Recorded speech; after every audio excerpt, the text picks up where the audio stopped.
Hi అండి, అందరికీ వినాయక చవితి శుభాకాంక్షలండి. మేమైతే వినాయక చవితి చాలా బాగా జరుపుకున్నామండి. ఈ సంవత్సరం మా బుజ్జి గణపయ్య చాలా అందంగా ఉన్నాడు. వినాయకుని కోసం ప్రసాదం చేస్తే చాలా టేస్ట్‌గా కుదురుతాయి కదండీ! ప్రతి సంవత్సరం కూడా ఇంతే. ఇంత టేస్ట్ బావుంటాయి ప్రసాదాలన్నీ కూడా. పూజ కూడా చాలా బాగా జరిగిందండి.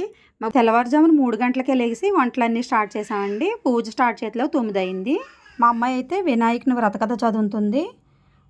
పూజ అయితే చాలా బాగా జరిగిందండి. పిల్లలు కూడా అస్సలు విసిగించకుండా పూజలో కూర్చున్నారండి. పూజ కూడా వాళ్ళు కూడా చేసుకున్నారు.